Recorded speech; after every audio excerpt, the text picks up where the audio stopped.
வணக்கம் நண்பர்களே.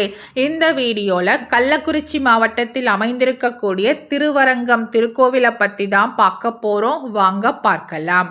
திருவரங்கம் என்றால் புண்ணிய நதியான காவிரிக்கு நடுவே அமைந்த தீவு பகுதி என்றும் அதில் திருமால் சயன திருக்கோலத்தில் அருள்வார் என்பதும் ஐதீகம்.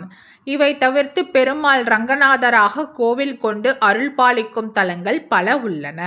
அவற்றில் ஒன்றுதான் கள்ளக்குறிச்சி மாவட்டம் திருக்கோவிலூர் அருகே அமைந்துள்ள திருவரங்கம். திருக்கோவிலூரிலிருந்து சுமார் 16 கிலோமீட்டர் தூரத்தில் இருக்கிறது இந்த தலம். இதை ஆதி திருவரங்கம் என்று போற்றுகிறார்கள். கிருதயுகத்துக்கும் முந்தைய பெருமையை உடையது இந்த தலம் என்கிறது தலபுராணம்.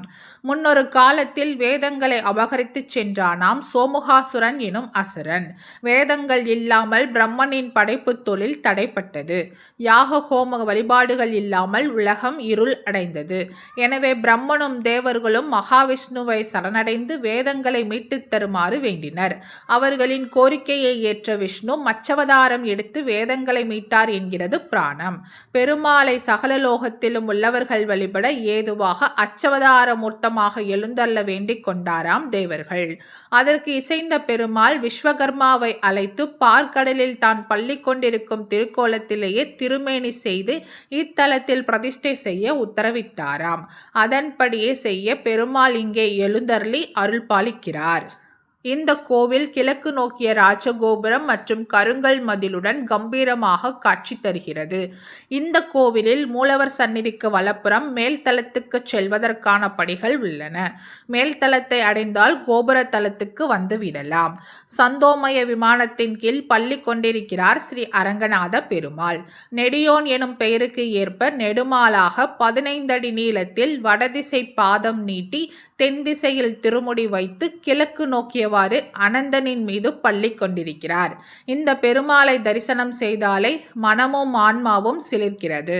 வேதத்தை பிரம்மனுக்கு உபதேசித்த பெருமாள் இவர் என்பதால் இந்த பெருமாளை வழிபட்டால் ஞானம் பிறக்கும் என்றும் கல்வி வேள்விகளில் சிறந்து விளங்குவார்கள் என்பதும் நம்பிக்கை.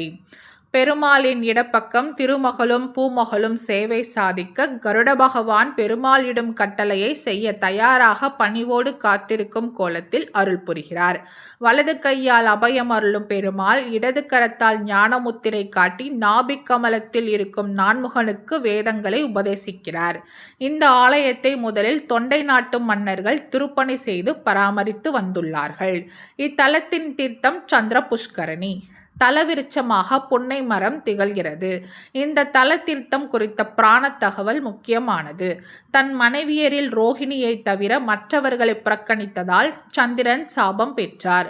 இதனால் கலங்கிய சந்திரன் தன் சாபம் நீங்க பெருமாளை வேண்டிக் கொள்ள உத்தரரங்கம் என்று போற்றப்படும் இந்த தலத்தில் தவம் இருந்து சந்திர புஷ்கரணியில் நீராடி பெருமாளை வழிபட்டால் சாபம் தீரும் என்று வழிகாட்டினார்கள்.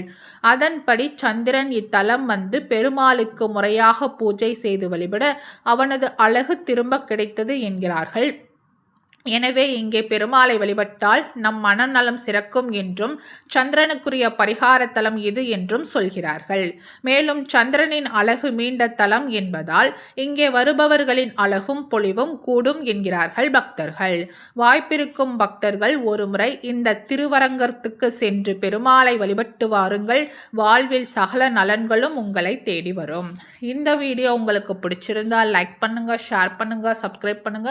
மறக்காம அடுத்து எந்த கோவிலை பற்றி பார்க்கலான்றதை கமெண்ட்ல சொல்லுங்க. நன்றி மக்களே.